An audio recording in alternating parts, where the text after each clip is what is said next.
Hello, hi everybody, and welcome to our first live in the Zoom room event with our November writer on the block, Luke Barnes, who's going to be in residency with us this month. It's really lovely to see you all and to have some familiar faces back, as well as some new names that I can see there, which is really nice. For those of you who don't know me, my name is Becky and I'm a project coordinator for Writing on the Wall. And I'm really excited about this month's residency with the lovely Luke Barnes. For those of you who joined us at our Right Here, Right Now event this morning, you might have already heard Luke speak a little bit about process and work. And over this residency, we're going to look into a few more themes like this. We're going to look at pitching for stage. We're going to look at doing some really exciting writing workshops, and of course have all of the usual Bloc socials and an opportunity at the end for you to perform some things that you write along the way as well. So just to introduce everybody, if you don't know who Luke is already, we're very lucky to have him with us at Writing on the Wall over this month. Luke is a writer for screen and stage, and he's a very successful writer. He's won numerous awards such as the Scotsman Emerging Talent Award, as well as being runner-up in the West End Awards for Most Promising Playwright and off West End Best New Play Award for his play Bottleneck, which was a wonderful one-man show that started off in Edinburgh, I believe. So Luke is a very experienced playwright, and you're going to be in really good hands over this month's residency. More recently, some of his credits include The Freedom Project, which was at Leeds Playhouse, The Jumper Factory, which was at the Young Vic Theatre, the SAG Club, which was at the National Theatre in London, and All We Ever Wanted Was Everything, which was at the Bush and with Payne's Plough at Roundabout. So we're really excited to have the wonderful Luke Barnes with us. Thank you so much for joining us, Luke. Thanks for having me. Great to be here. Oh, good. I'm glad. So I just actually read your wonderful play, The Freedom Project, and I thought maybe we could start off talking about that a little bit, as it's your most recent work and your sort of process for that. I wonder if you wouldn't mind, just for anybody who hasn't been able to see it, to talk a little bit on that project and what it's about, and give us a bit of an overview. Yeah, so I spent about six months working with unaccompanied refugee minors in London and Leeds, and a bit in the Northwest Midlands, but not too much. And like the process was like, how can we make something that allows people who don't normally get the privilege to speak? So I spent about 6 months with these kids and like ended up making this show called The Freedom Project with them. And then it was performed at Leeds Playhouse by two people who were former unaccompanied refugee minors. And it's really cool because like that process isn't really about me as a playwright, but it is about using a craft for social change. So like it's really important that I think like when we talk about work like this, it's not about the act of writing the play, it's about using a skill set in order to do something that's useful for society. So in this instance, it was about working with unaccompanied refugee minors for social change, to hear them get to speak, say what they want to say, and hold England to account for its incredible racism. It's very prevalent for that, isn't it? Which is wonderful. Gosh. I really loved it. And I think as well it's quite different to a lot of your other stuff that you've written. Not that your other stuff doesn't do that, because I think that that's something that you seem to be really passionate about, is the why and the social change aspect of things and stuff. But I just I really loved it. It does feel like a culmination of voices that's sort of been guided by you. So I just wanted to know the process of that. Like, how did you sort of manage the like, how much of that was any of that verbatim? Was it like, what was the writing process around that, working with these people so closely? It's really interesting. So like the project came about initially because I do a lot of this work anyway. So like I sometimes get asked to do it, and like I just asked to do it, and I was like, I know nothing about it. So the process becomes actually really useful because I kind of went in with with like a blank slate. Really, I was like, I've got a few like ideas about how systems of oppression work in terms of racism in the UK, but not necessarily from this particular perspective. So I went in and I was like, I'm just going to sit and listen. 6 months all is just sitting and listening. And what you're listening for is actually two things. It's like, firstly, what you're listening for is a common denominator across all the people you speak to. And the first thing you're listening for is something that feels like it needs to be said in order to disrupt something in our society. So what became really clear in the first place was this balance, this particular play about how people come. Well, actually, hold on, take a step back. So the first thing is there's loads of parameters about like how you work safely in this process. So like what we can't do is go and ask children about their traumatic experiences and why they came here and how they got here, because we kind of know those stories. So like we're trying to work from a safe place about listening what they want to talk about, what's useful for us to talk about. So you don't ask any questions that's going to like upset anyone. So if someone offers something, you talk about it. You never want to say like, what's your darkest fear, or whatever. So what they offer up, what a lot of people offered up was this idea that what they expected in terms of freedom when they left, where they came from and came here, was entirely different. And I was like really interested in this idea of like how freedom's limited for people who come here. And obviously this works in loads of different ways. Obviously there's loads of limitations on freedom. But in specific context, it's about like how your childhood is shaped by the system of coming here, the actual system that is in place to deal with refugees, and then obviously systems of race suppression, then on a slightly undercut level, but growing up generally, like sexuality and yada, yada, yada, and friendship, and how those things are affected by the overarching culture of anti-immigration in the UK. So like, I was interested in that. And then once I had that like key idea, then we start to like shape those conversations a bit around like just fleshing out the experience of that. So how does that happen? Let's spoke a bit about like how, and this isn't me asking questions, do it for games, whatever, and devising things. I work with a couple of directors on it to do this, Rachel Nanianjo and Alex first. And then like things about like how that happens. So you fill out that detail about like how those things operate in the UK from this lived perspective. And then the last bit is being like, what would you like to change? And like, obviously you have to change whole systems to make this problem go away, which isn't, necessarily in the power of audiences, but we can change culture around it.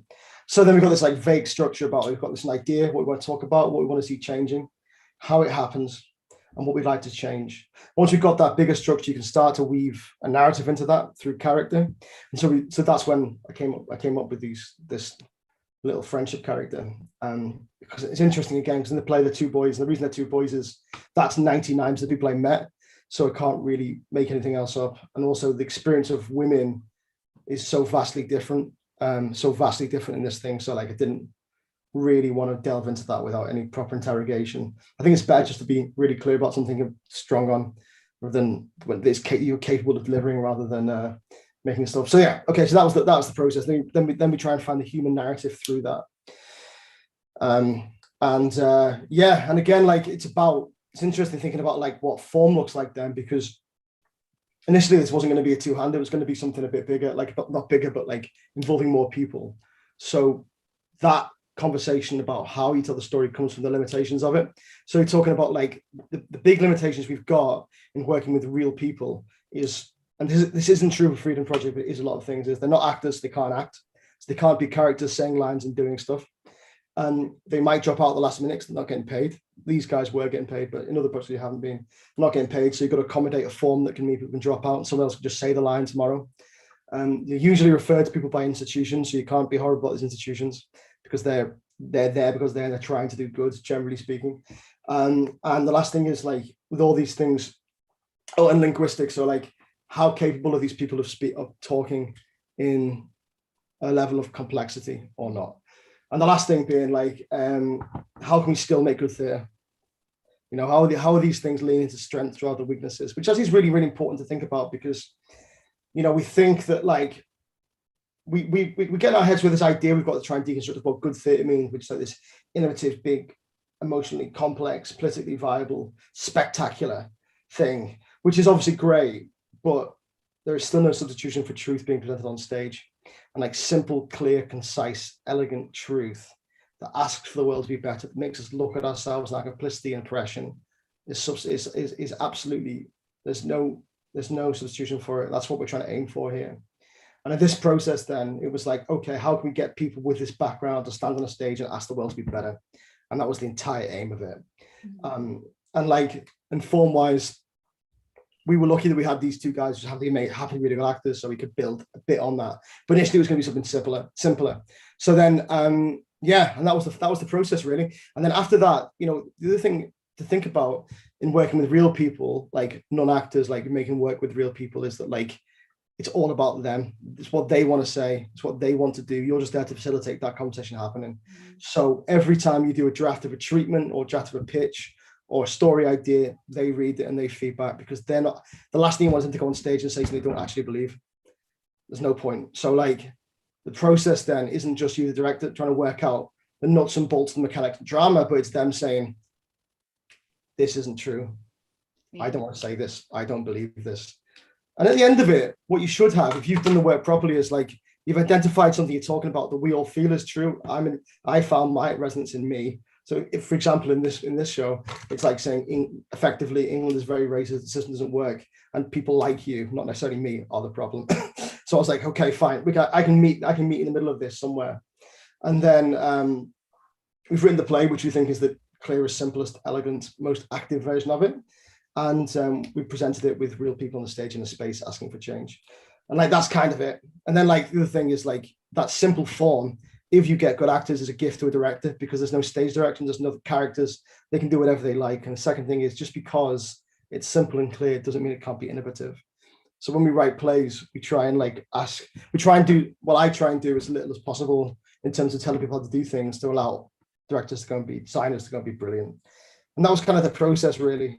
And I was really proud of it, really proud of it, because, you know, I learned so much. I really hope that like people who encounter it will have their mind blown as much as I was about that whole world. Yeah, I mean, it was really beautiful, really poignant to read. And I think as well, like what I really liked about it as a piece was that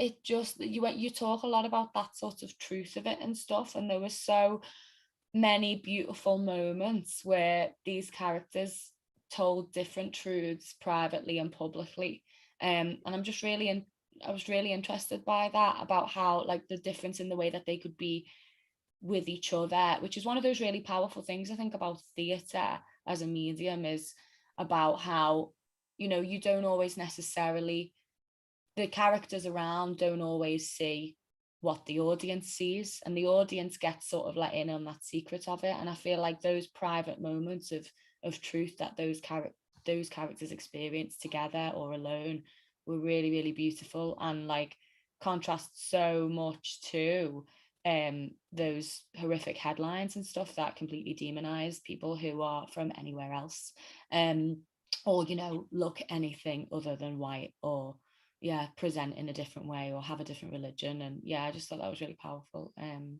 lovely. I'm just really interested. I can see there's some really lovely questions starting to come in on the chat as well there from Nancy. We will come to them at the end, definitely. We'll have a Q&A, so please do pop your questions in the chat along the way, everyone. And if you like, at the very end, we can raise our hand and ask a question as well. So please do keep popping them in the chat. Thank you. So I'm just really interested in this concept of truth telling for theatre then. Could you just go into that a bit for me, just unpick what that means for you a little bit more? So I'm aware that like what I'm going to say now isn't everyone's viewpoint, but I'm going to say it is mine. So that's fine. And honestly, like I'm also going to say I'm really happy to be disagree with, because that's the whole point. Like if we all thought the same, then what's the point of anything? But I think if we have the opportunity to start to take a stage, to take a plinth and like speak, we have to use it for social change or for something, to start a conversation in the hope of someone, the world being better for someone. I think the opposite of that, I think, is indulgent, showy off, egotistic, yada, yada, yada. Unless it's just like, let's have some fun and make something fun. That's fine. You know, bringing joy into the world has in place. Musicals are awesome, all those stuff. That's great. But what I will say is that I think that if we're asking for state money, if we're asking for, we were going to the Arts Council asking for cash, we're civil servants. So we have to like make the community we're serving better in some way. So how do we do that then? Well, I think the simple act of like asking a community to be better, the only way we can do that is by speaking the truth that people won't speak. And sometimes we know what that is, and sometimes we're working with other people to help them do it. You know, until we start to have honest conversations, nothing will actually ever change. I was saying this morning about that Mark Ravenhill quote that I think about a lot is try and say the thing that you'd say at a dinner party or at the pub that everyone would think is true, but is no need for saying. And like that way we sort of disrupt these cycles of not speaking and not dealing with stuff that is making other people's lives worse. And that's what truth speaking is, you know, talking about like, yeah, the only way that we can ever be progressive is by asking questions of the status quo. The only way we can do that is by telling the truth. Yeah. You know, and sometimes that truth comes in different forms. Sometimes, like, I remember a few years ago, I had a really weird, I was working at theatre, and this posh theatre, and this director said to me, the only way you're going to take the step up and work in larger stages is if you start to be nicer to Tories. And I was like, that's a really interesting thing, because like obviously my politics are that like I'm not a conservative, but then they said, they were like, well, look, like they're most of the people who buy tickets here and in most of the big theatres across the country, so how can you have conversations with them without offending them? And I was like, actually, it's a good point. I was like, actually, do you know what, like actually sometimes if working in a medium like theatres dominate people like that, they're the people that need to change. And actually those people are closer to me than a lot of other people. So how do we have those conversations with people who aren't like you, that is like being a friend has to be better, but being like someone who asking someone to be better without calling them terrible. You know, it's a good lesson to learn that, you know, it's a really good lesson to learn. And other spaces where that's the exact opposite, where it's full of people, you know, with your shared interest and you're rallying to go out and burn everything down, whatever, it's fine. But like, as long as you're really aware what theatre's interesting, because it's not like any other medium. It's what it is like for you, but it's a rarity in that it happens once, one night at a time in a very specific place. And that specific place has really strong connotations, has really strong ramifications. So like doing a play in Liverpool, no matter where, is very different than doing a play in Baths, you know, two very different experiences. People are going to come, different, like social, no matter what theatre it is, even if it's the Everyman or whatever, like it's different, completely different. So you can be really aware of the conversations in that place. But yeah, the only way to get into anything is by telling the truth, just having that conversation. Yeah, no, I think that's really valuable. I find that really interesting what you're saying about spaces and stuff as well, because I feel like and avoiding conversations as well. I feel like in Britain, that's something that we're really brilliant at as a country, is, you know, skirting around issues and avoiding conversations for the sake of, I don't know, well, yeah, I mean, I think sometimes it's really important to get into the grit of that and to talk about things that make you feel uncomfortable and allow yourself to feel like you can be called out. And yeah, finding that balance, yeah, that's really tricky. I'm just wondering about these. Obviously, like a lot of your work has taken place in big platform theatres like the National and you know, more sort of like smaller scale, but like London-based theatres like the Bush and things like that, and the Old Vic. Is there, in terms of what you're saying about this conversation to be had, do you think that means that this conversation would, I'm thinking in particular about the Freedom Project and the conversation about refugee lives in Britain, is that the kind of thing that is only appropriate to talk about in certain spaces, or is that something that you could you could, I'm just trying to think of how you could adapt it to reach people where you know, where maybe they need to hear it, or I don't know. Sorry, I'm sort of mumbling a bit, but I'm trying to ask a question about spaces and what you think the importance is of going to certain spaces, and do you think that there are spaces that are sort of hold more weight than others? And I suppose, why are these big theatre buildings important still, with everything that you're saying about truth telling and reaching people and engagement and things? It's interesting because like we in the UK work from this like starting place where we think that those buildings are the most important. So that's the first question to ask, is like, are they actually, if your objective is to make a piece of theatre that does X, Y, and Z, what's the best way you can do that? And sometimes, depending on what the thing is, there's always an appropriate way to do it. So like, for example, I'm trying to think of one thing I made. So like a few years ago, I was like, look, Christmas is hard. A lot of people have no cash. How can we make something that just brings absolute joy to families in a really affordable way? And we made this like pub touring panto, and we toured a panto to pubs across the Northwest and the Southeast and the Midlands. It was like £3 tickets. We just did it because we were like, we're not going to make any money off this. Well, we made a bit, but like, that's it. So that was the process. That was how we bring joy to people. The most appropriate platform to that would have been doing it in venues that aren't culturally owned by institutions, but are culturally owned by people. So we thought it's probably, so that's one example. Another example, like talking about the Young Vic's a good example. We talk about this. So we made a play. I've made a play called The Jumper Factory at the Young Vic, which is about prisoners, and like in their ward is HMP Wandsworth. And another thing they've got is like this remarkably high number of young offenders in Southern and Lambeth. So like the whole show was built around those two groups of people, the prisoners and the young offenders. So the whole thing happened there. And in order for that building to like do its thing that it does, it did and still does remarkably well, which is like trying to serve those boroughs, that thing happened there. When you talk about bigger scale, the National, the RSC, the Royal Court, or whatever, those big buildings, the conversation isn't as localized as it might be in somewhere like that. So we're talking about stories that resonate on a national scale.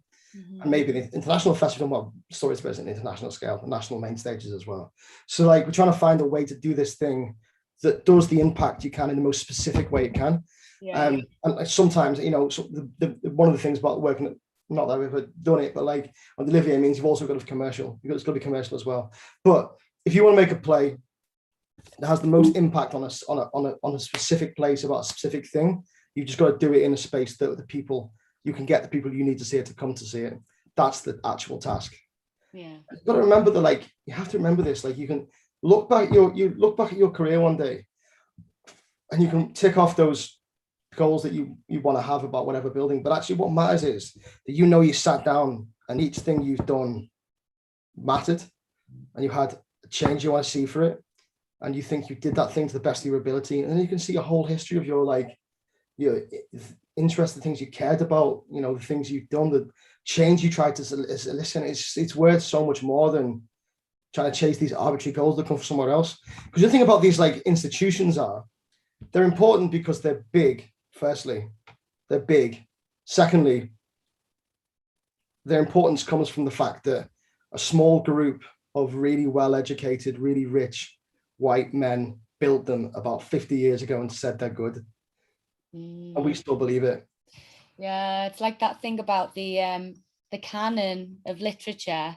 And, the canon is chosen by a very similar group of people a very long time ago. Yeah.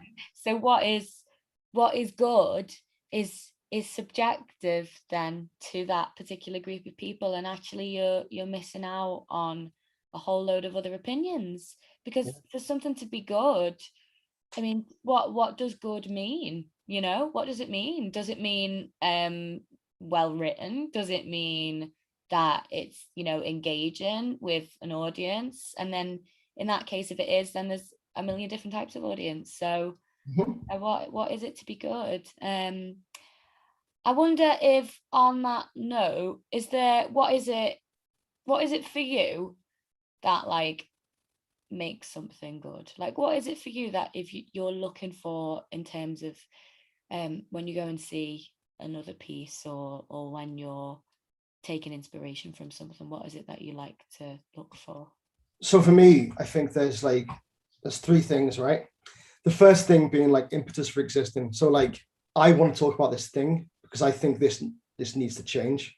This is how I'm going to do it. The second thing is like the how.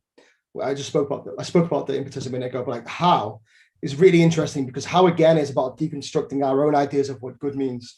So away from like what the press, usually small group of press in London, might say is good, and away from our ideas of what the big theatres are doing, which is good. I'm not slagging on big theatres. Big theatres are great. They have a purpose and they do that thing well. It's just that like we need to think about ourselves and like how we can generate ourselves as artists, not trying to just what's the word, plastic? I don't know. Please. Okay, yeah. So the second thing is about how. Then it's like using my cultural references and the things that exist in my world and the things that resonate with the thing I want to talk about. How can I make theatre that achieves this goal? So that's the second thing. And the third thing is craft. And like well-written plays, I don't believe that's a thing. But I think if you're writing drama, there are things to help you make more dramatic stories. And I think there are things about theatre that can make your intention clearer. It's really interesting because sometimes we think about writing, we think about this really stringent set of rules, which are like, really clear the character dramas with strong obstacles, short, concise scenes, yada, yada, yada, yada. But actually, it's not about that. You can break out of that mold as long as you're strong in intention. So like it's strong intention and holding yourself true to those intentions. I'd say those are the three things I think about: why we do it, how we do it, and have we paid attention to our intentions being spoken clearly, I think. The why and the how and the paying attention. Yeah. Hmm. Attention must be paid. Yeah. Yeah, absolutely. Thank you. Yeah, that's I think that's a really useful way to think about things. Have you got anything in particular or anyone in particular who inspires you as a creative person? Oh, loads of people. It's a broad question, sorry. Theatre-wise or across all mediums? I suppose across all mediums, because that's important, isn't it? If that's what inspires you, then yeah, it doesn't have to be necessarily theatre-wise. Do you know what? A great exercise one told me to do about 2 years ago now. It said like go away and try and just like make a list of your top 5 plays, films, books, and TV shows. And I was like, that's so arduous because like such an arbitrary thing saying what's your favorite. But if you do it, you end up sort of like having yourself as an artist sort of shown back at you because they've all got common traits. Yeah. And I was like, that is massively, massively interesting. I mean, like my favorite plays, I don't know where to begin. I mean, like the benchmark for me, like the one that started all my interest in sort of like popular social drama was John Mcgrath. His book called A Good Night Out changed my entire life. I moved back to Liverpool for the first time in 2012, and this random woman gave me it in the Everyman Bistro, and I was like, I read it and I was like, that has changed my whole outlook on theatre. His whole thing is that, well, he's interesting. He started off life, he's from Liverpool, from the Wirral, I think. And he started off life, went to Oxford, obviously, and then he was literary manager of the Royal Court in London. Mm. And when he was there, he had a breakdown on the press night, and he was like, everyone here just wants to be on the stage. There's no interest in the art. Everyone here is here so they can be seen to be here, so that one day they can be on the stage, and that's pointless. So he quit, moved to Liverpool, took over the Everyman briefly, and he did these like parochial dramas about mayors and stuff, and it was like funny stuff, but it wasn't, driven. Mm-hmm. And then he moved to Scotland and started a company called 784. And 784, their job was, how can you ask the biggest question in the most popular way? Sometimes that meant like traveling to Keeley's. Sometimes it meant doing shows in big theatres, but whatever it was, it's how can you ask that question? And that properly inspired me to start thinking about it. So John Mcgrath's the benchmark. I think everyone should read him. I think he's amazing. In terms of like modern playwrights, I mean, there's so many of them, but the Americans I'm quite into at the moment. I was like Brandon Jacob Jenkins. I think he's out of this world. I think Jackie Sybil's Jury is insanely good. some of the Germans worth reading, like Franz Xavier Crowitz. I love David Grieg. Loads of people. I mean, like, you realize all these things have in common because they're all really theatrical, and they're always talking about really important big stuff, but in like really playful ways. And I don't know whether it's pre-confirmation bias, me like setting out and having these things projected back at me, but I do think that those things are awesome. But I'll tell you what, I can send you a list, a more comprehensive list if you're interested. And in terms of like working with real people, like the Freedom Project, Lola Eris is well worth reading. Owen Shears, Charlie F, and Company 3. I think like people like that, they just, like, one thing I'm really keen on is this idea of like presenting truth doesn't have to be a compromise. It can be world-class theatre. And like, I've seen it, like even Baxter Company in South Africa, like I've seen it loads of times, and yeah, there's no reason why it can't be amazing and also have real people in it, Yeah, definitely. And I think there's a lot of people doing that as well more recently, which is interesting, because then you have a lot of get-ins for people who maybe it's a good way to get people involved initially or get a foot in the door who may not have access to a theatre, just off the bat on their doorstep, or may not be comfortable with theatre as a genre that they feel applies to them to get into, because I mean it can be quite an exclusive club at times, which is really difficult to sort of get your head around, because it's sort of, originally is just storytelling for people, just well, in my view, in my humble opinion, I'm like, it's storytelling, it's telling people about each other's experiences and sharing, and conversation really at the end of the day, isn't it? So yeah, the irony of that is rich. Okay, I think maybe we'll just have one more question from me, and then we'll go to the questions in the chat, because I can see there's quite a few coming through. Please do keep your questions coming. Either send them publicly in the chat, or if you want to send them to Lauren, our moderator, Lauren can pass them on to me. Or if you'd like to ask them, you can raise your hand and we can bring you up in a bit when we open the Q&A. So just the last question. I know you talked a little bit about, and we talked about this before, about your choice to move back to Liverpool after being in London for so long. I just wondered if you could kind of talk about what the motive behind that was, and then sort of with all of this other theatre that you're kind of experiencing elsewhere around the world, and talk about South African theatre and things like that. Why do you feel it's important to be in Liverpool as a writer now? Well, I think the first thing was that, like, I noticed it amongst my friends who are still in London and work doing my job, is that, like, when you live in a community that's just full of usually a homogenous group of artists, sort of like middle class artists living in London, that's it.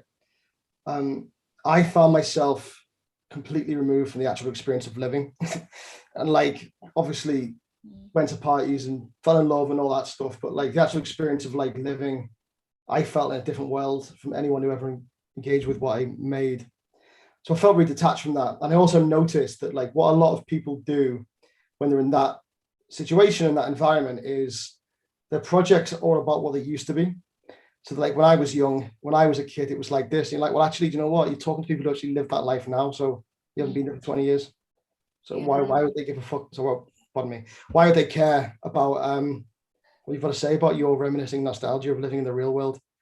And I was like, well, do you know what? I was like, and that was two things. The third thing was money. I mean, like, when you're trying to, when I left London, I was paying £1,000 a month for a room.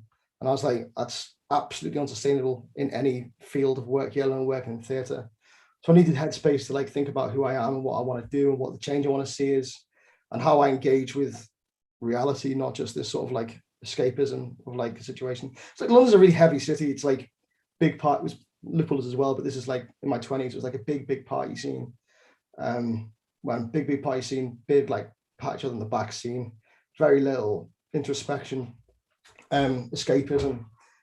So I felt it's really important if I want to take myself seriously, that I need to like live a real life again and like give myself time to think I give myself time to sort of experience my headspace to sort of experience life and like the way that I did before I was in that stuff again. And thirdly, like being in a city that, I think it was yesterday, like being in a city, I think we watched Doctor Who yesterday, and I was thinking, I was like, how lucky it is to be in a city that shares like your values, you know. And like I mean, Liverpool's a really complex city. I'm sure everyone's really aware of that. I think there's a lot of like contradiction here politically, and what the city and people in the city present themselves as and what they actually do. But I think it's really important generally to sort of be in a place that that talks about injustice, talks about how the world could be, rather than turns its back on it and says everything's fine. And like, say what you like about Liverpool, it does have a lot of flaws, and there are a lot of things we need to talk about. But like, I think generally those conversations happen here everywhere. I thought that was really important. And like, my big thing is trying to ask big questions in a popular way. And like, I haven't really worked there yet, really, but I hope that one day you can. I think Liverpool's the best place to make that work, because people have an appetite for change, an appetite for conversation, an appetite for joy, an appetite for adventure. It's all like not university, but like the vast majority of people in the city have that. I think it would be the perfect place to make that kind of work. But the big thing for me is like headspace and being in touch with reality, and like being in touch with family and like your friends, and like actually being in touch with them, not like some mythical idea of them, you know, and be rooted in reality. Because what's the point in making art if you're not rooted in reality? If you're living in an escapist world where all you're doing is literally escaping via substances or via art or via like a self-inflated view, grandizing view of yourself, then what are you doing? You know? Yeah, thank you for that. I think that's a really valuable way to think about what our contribution to art can be. And also, like, a lot of our people watching tonight are Liverpool based or local, or have spent a lot of time in Liverpool, so I think that's also really nice to know that there's that sort of creative community and that like force for social change kind of like, yeah, it's still existing and being reinforced. And you know, yeah, I think it's important to be able to call ourselves out for the stuff that we've got going on as a city in terms of flaws, but also to really celebrate what we've got as a city, and actually like to have a city that can be such a massive vehicle for social change, and that can be, you know, supportive of its artists in that way is really important and useful. Thank you for that, Luke. That was great. So now I'm gonna open the floor to some questions. I know we've got some through in the chat, but please do, if you have any questions that you would like to ask, pop your video on, and you can use the raise hand function in the reactions button. If you click on the reactions button, there's a little raise hand function at the bottom of the screen, and that will pull you up to the top of my screen, and I can see you and pick you out and see if you've got a question. So please do feel free to use that function there if you'd like to ask your question on screen. In the meantime, I'm just going to go back through the chat. I can see we've had a lot of questions coming and filtering through. So we've got one from Nancy here, Luke, that says, how do you make theatre innovative? It's really interesting. My thing is that, like, I think you've got to see much as you can of it and realize why you think it's shit. And then try and do what you think needs to be, try and make what you think needs to be said. I mean, like, innovation really means reimagining something, doesn't it? So I think that, like, it's realizing what you hate about the trend of theatre and then doing something that is intrinsically you and is the answer to it, I think. But yeah, I think you're going to innovate what you know, and I think you need to know why it fails to try and do that.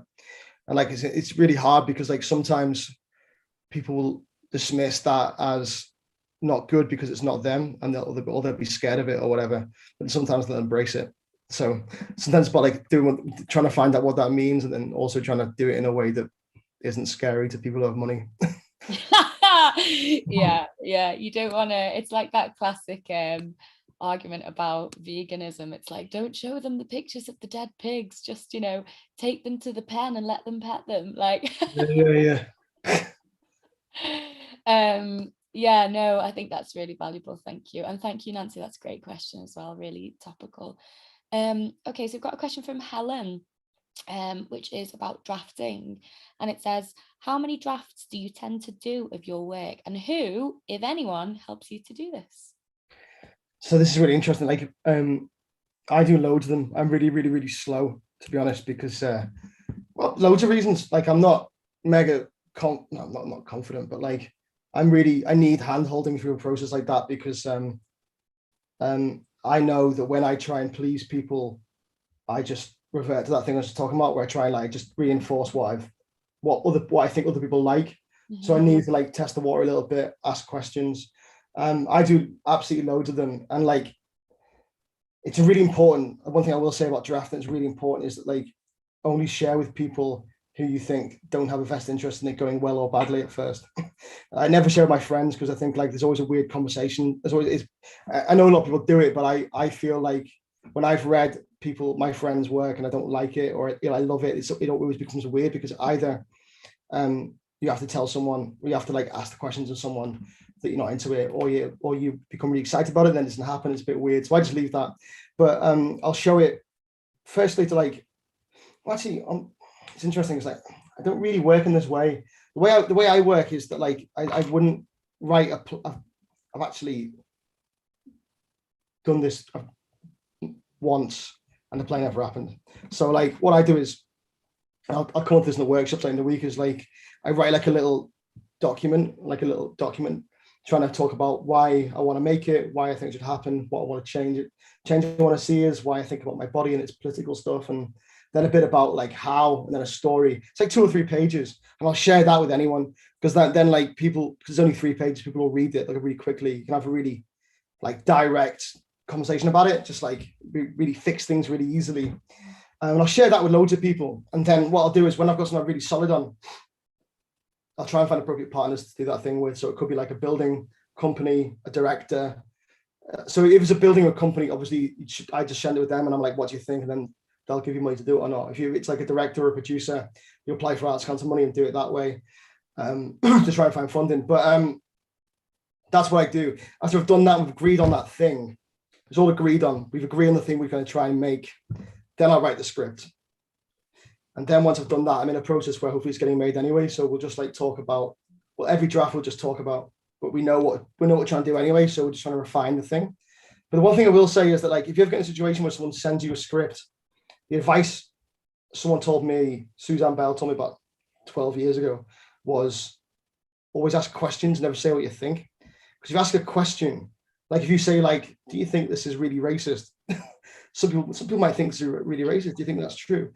They might be, oh my God, oh my God, yes, I can't believe I'm so embarrassed. Let me think about that. I'll change it. Or they're like, yeah, it's meant to be. But either way, they'll be clearer about it and they won't be offended. Whereas if you're like, you've written something horrible here and you're disgusting, they'll be like, oh my God, I am the place shit. Oh, I can't believe I've done this. I hate myself. I hate you for saying it to me and you'll fall apart. So that's the advising questions refines intention, which I think is really, really, really useful. So that's what my normal process is. I like, there's nothing wrong with taking ages. Taking ages means you're taking your time and your care. It's much better to do that than it is to whack it off in a week and say you finished it, because you know what? You haven't. And if you've done that quickly, I would suggest, as someone who's been around a bit, would be like, you haven't thought about this enough. You haven't had enough people read this with you, think about this with you. And when you get to, actually what's useful is like when you get to, do you know what is useful? So like after I've done that 3-page document thing, what I'll do sometimes is I'll do R&Ds with people who like, because I am obviously white middle class man. Obviously I try and do R&Ds like really with like as much diversity as you can in it, because like when you get people who aren't like you, don't bring their perspective and your history with you, they'll ask questions you never thought about. That's really important. I usually do that like twice, like end of R&D and when we were before rehearsal. So we've got before script and after the script being written, or like maybe in the middle of the script being written. But that happens twice because it just means they ask questions that you haven't thought about. Because there'll be stuff you write that you just haven't given enough weight to because of your experiences and your viewpoints. And that's absolutely fine, you know. It's absolutely fine. But yeah. Yeah. I think there's nothing wrong with asking questions. And also as well, it probably helps you in terms of if you're hearing questions being asked, you can be like, oh, does that relate to what I want to talk about? And is it good that that question is being asked? And are there questions that I want to be asked, and are there questions that I want to ask of it and find out? And so yeah, I think that's really useful. Great question, Helen. Thank you. I can see that you've got your hand up as well, but I am just going to go through some of these messages and then I will come to you. But thank you. Yeah, if you do have your hand up as well, just make sure you pop your camera on for me so that we can spotlight you and everything and bring you up to ask a question. Thank you.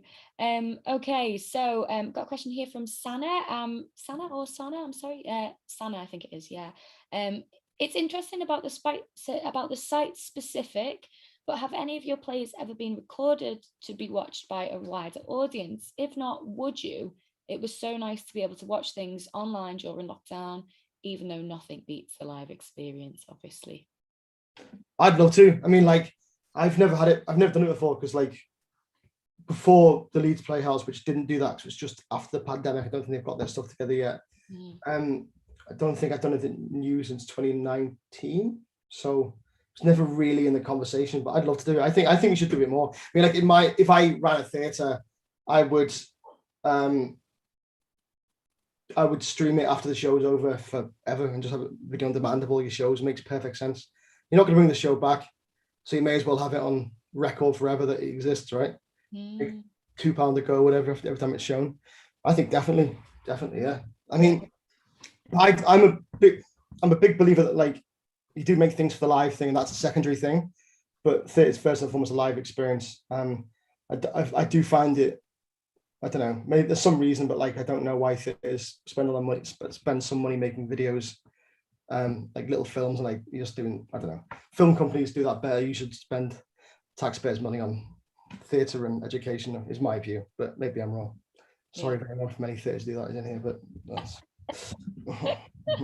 yeah, it's that catch-22 of the ephemeral nature of theatre being something that, you know, is very special for the people who experience it on that night, and no two performances are the same.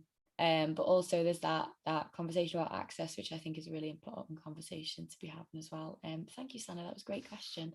Okay, this next question is from Julie, and Julie asks, how do you measure / assess the impact of the play? Great question. It's so interesting because as a writer, people never tell you the bad stuff. So like, I'm only really aware of people saying really nice things about how that worked. And I think like, that's probably a question you'd have to ask a producer, because they'll probably be more aware of how you do that. In my opinion, I think like, I'd ask the question myself, like, how clear was I on why I wanted to do this? And how clear was I on how I want to do this? And how well do I think I did those things? I'd say it like that for me, because I don't know how to measure the audience stuff or the participation stuff, or I don't know how to do that metrically, but I can say that I've made things with integrity and I've really meant it. And I think that's what my measurement system would look like, I guess. So it's a really, really shit answer, but I can only be honest, right? I don't think it is, though. I don't think it is. I think integrity is a really important thing to think about completely. That's pretty much all of theatre. Yeah, it's got to be integrity. It's got to be the importance of a conversation and whether it's real and it means something. Again, I suppose it comes back to that what we were talking about earlier about that truth telling, doesn't it? And does it tell a truth? And do people feel like they've heard a truth, sort of thing, in it? But yeah, no, and great question as well. Thank you, Julie. Sorry, yes, thank you, Julie. I'm scanning through the chat and I'm reading out everybody's names. Wonderful. Okay, so we have another question. We have a couple more questions written, but I would really like to go to Helen, because I'm aware that Helen's had her hand up for a little bit. Helen, would you be able to put your camera on, please, so that we can spotlight you, if you don't mind? Oh, thank you, Helen. Georgia, you're oh, brilliant. Thank you so much. Did you have a question you wanted to ask? I've just realised I've got the word. You can see the picture behind me. That wasn't intentional. It says Mardy bum. I'll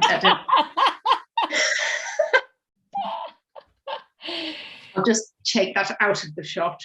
all right. It's a lovely bit of scenery. Why not? You know. Yeah, I wanted to ask, like, are you ever really happy with something that you've written? Because one of the things I struggle with is knowing when it's finished, because even when a play is finished and then I might watch it and then I might be like, I really wish I could change that now, but it's kind of it's done. So do I just accept that was done and maybe I'm not going to get the chance to R&D it or do anything else with it? Or do you just go like, when's it done, basically? How do you know when it's done? So interesting. I have this a lot in like my creative process. Is like, I've had this idea. Oh my God, this is amazing. I'm going to try and draw up a little document. I draw a document like, this is brilliant. Send it to someone and they go, yeah, this is cool. Let's do it. This is an ideal thing. It's never this easy, but like, let's just do it. And then you start doing it, you're writing it, you're like, oh my God, this is absolutely shit. And then that process goes on for the whole thing until near the end when you go, I guess it's fine. And then it happens and you're like, oh no, it was actually all right, I reckon. But that's my normal process. But my thing is like, I genuinely always think it's finished every time I show someone. Genuinely, it never is. Yeah. But I always like, I've got to a point where I can't look at it anymore. I got to a point where I've got no more questions, no more energy, and no more. So I need someone else to go like that. So that's when I feel like it's finished. That happens like 20 times, whatever, during that 3-year process, more. And then when it's happened, there are sometimes bits where I go like, well, do you know what? By that point, I'm so sick of it that I don't even look at it anymore. So I don't even notice because I'm so sick of it. Till the next thing comes. But yeah. But it's really hard. But like, again, the thing that gets you through all that is being really clear on your intentions. I always feel like if this exists for a really clear reason for me, that I can get over all that stuff, because that's more important. The act of like what you're doing with it is more important than the little pernickety things that only you or I or we will ever notice, because no real audience notices that there's a weird word in the second 75th page. Do you know what I mean? Yeah. The reason I ask is that like I wrote something and like somebody wanted to produce it, but I think it needs quite a lot of R&D and stuff. And I was like, I kind of don't feel it does, because it's already been put on somewhere. And I don't want to R&D it anymore because it's already had a run somewhere. And they said, well, we'll just put it on as it is then. And I went, no, but now you've said you want to R&D it, you're not happy with it. So let's just leave it. That's what I just said, let's just leave it. And I guess I wonder whether I should have said, yeah, let's just leave it, or should I have kept going with it? But I felt very much like that was then, and I want to move on now and write something else. I get that. My question would have been, how much money do you have? Yeah. No, I get that entirely. I mean, like, revisiting all stuff's really hard anyway. Yeah. You know, really hard because you realize how much of your like growth as a human's reflected in stuff, and like your interests just change. Your worldview changes. Yeah, and I think that's interesting as well, because I wonder, do you ever look back on something that you wrote 10 years ago and feel embarrassed by it, or think it's a bit shit, or do you stand by everything you've ever written?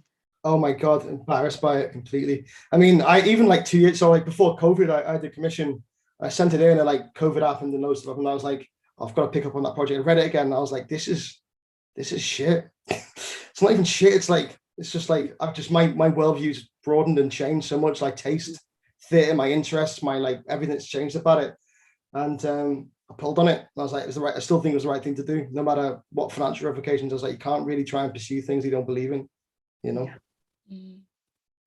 Thank you, Helen. That's really, really great to hear from you and have those questions as well. I've just seen Nancy's put in the chat, which I think is a really lovely supportive thing. I'm just going to read now. She says, Ari, Helen's question, good enough is good enough, and trying forever to reach something perfect is a waste of time. Which wholeheartedly agreed. Yeah, there's no perfect thing. And the perfect thing is actually someone else's thing you've already seen somewhere else. Yeah, absolutely. Yeah. It doesn't exist, but I think it's that it's interesting that you talk about this sort of lack of confidence kind of thing, Luke, and you're such a wonderful writer, and you still have this kind of imposter syndrome. Do you know what I mean? Like imposter syndrome is something we all need to we all to make friends with, because we all have it. And if you don't have it, it means you're complacent. Like you have it because you care. And you have it because you're trying something new and you're being brave and you're putting something into the world that needs to be said, right? If you were like, I'm going to write a play, and I was like, I have already done it and I have nailed it in my head. Job done. I'm great. Then what's the point? Yeah. The only difference is that I've got experience of like, I know I've got an understanding of questions to ask to like interrogate plays. That's the only difference between me and someone 10 years younger than me, 20, 15 years younger than me, is I have that experience to ask those questions. That's the only difference. That's the only thing I've got. If I lost that Word document, I'd be fucked. Do you know what I mean? It'd be game over. Yeah. I suppose that's a good incentive to back it up, to always back up the Email yourself every day. But I'm being true though, like imposter syndrome is really important. I made peace with it a few years ago because I read this interview with Jimmy McGovern, and he said, what's your deepest fear? And he went, being found out. And I was like, if he's saying that and he's 70 whatever and he's got 50 BAFTAs and 50 years in the business, I think I can get over it. Do you know what I mean? And it's really useful because like what it does is it means you put the time in. Yeah. But we're getting it right. It's about making the intentions clear and making everything like you care about it and you think it is the answer to all those questions. Yeah. It's really useful. We shouldn't be scared of it because we all have it. Unless you're a knobhead, then you don't have it. I think there's a really valuable, that's a really valuable thing for a lot of the people in this group as well, because I know like often our community tend to struggle with imposter syndrome, and we've actually got some really like all of our writers that come to us are really talented and really given and open. So yeah, I'm excited to explore that in a bit more depth over this residency, and hopefully battle that, or befriend that rather, imposter syndrome a little bit more. I've just got a couple more questions. I think have we got time? Yeah, we've got 2 minutes. Okay, all right. Okay, so another question from the chat is, why did you choose playwriting as your chosen medium as opposed to poetry or spoken word or fiction? Is it because of the capacity for social change and the immediacy of theatre, or have you always just loved writing plays? The honesty is that like novel books, like fictional literature, spoken word and poetry weren't really in my upbringing. Like I read novels and I read a bit of poetry. Spoken word, like that just wasn't a thing. And when I was growing up, like was sure as a thing, but not in Formby. Formby spoken word scene wasn't quite as developed then as it is now, I'm sure. But and also like I grew up, my mum was an English teacher in primary school, not high school, but like, and I grew up thinking that fiction, like writing fiction with like novels was a work of like great academic triumph. That's like impossible. That's like unachievable genius. No one can do that. Poetry, like I was like, poetry felt to me when I was younger, because it was taught to me as like something dead people do, and spoken word, never even heard of.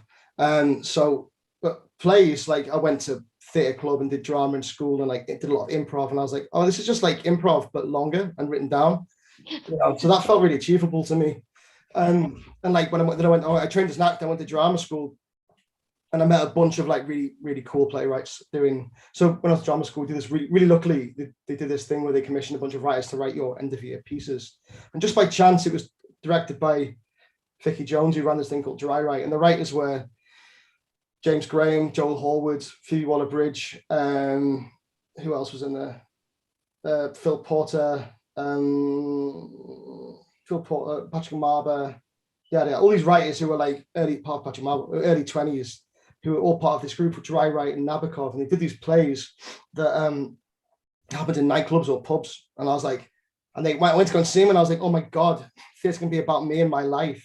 And they can be funny, they can be direct address and really fun, and they can have real rate. And I was like, oh my God, I can do that. I can tell a funny story. I've been growing up my whole life around people who just do that and nothing else. Yeah. That's really achievable to me.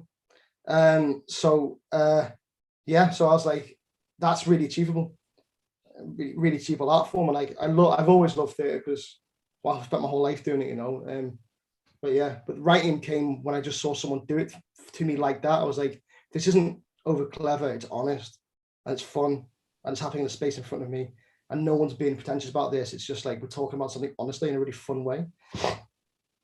That's when it clicked for me, for sure. Lovely. Oh my goodness, what a claim to fame. That group was amazing. Like, seriously amazing. Looking back at it now, and now don't know what any of them are up to. Sure. Very, very exciting though. Thank you so much, Luke, and thank you to everybody for all of your questions. I know we do have a few more in the chat. I'm really sorry we have run out of time on this occasion, but fear not, we do have a bunch of lovely events coming up with the wonderful Luke Barnes over the rest of November. We actually have a couple of workshops coming up, and we've also got some Bloc socials. There's an opportunity for you to have a one-to-one session with Luke and bring a piece of your own work and receive some feedback. And we've also got an open house work share, which for those of you who've done before, sometimes that can feel a little bit more comfortable. Instead of a one-to-one session, you get to share as a group. So please do sign up to the workshop, sign up to Bloc socials. If you need anything, check out the website for some more information, or pop me an email on becky@writingonthewall.org.uk. And just lastly, we are going to be sending out some evaluation and monitoring forms to you. Please do take a couple of minutes to fill them in. It does really help us to keep putting on events like these. Thank you so much. Thank you to our wonderful tech, Georgia, to our lovely moderator, Lauren, and to Ashley, who's been helping out as well. Thank you to all of our lovely audience. And thank you to Luke for joining us. What a lovely conversation. And we look forward to your next workshop. I'm looking forward to it. Brilliant. Okay, thank you so much, everybody. Have a lovely rest of your night and take care of yourselves. Bye. That was great. Oh, lovely. Did you enjoy that? Yeah, lovely fun. Oh, great. Some people really say lovely fun. Lovely fun. It's better than Fan Dabby Dozy. Dabby Dozy from Becky Downing. I know. I had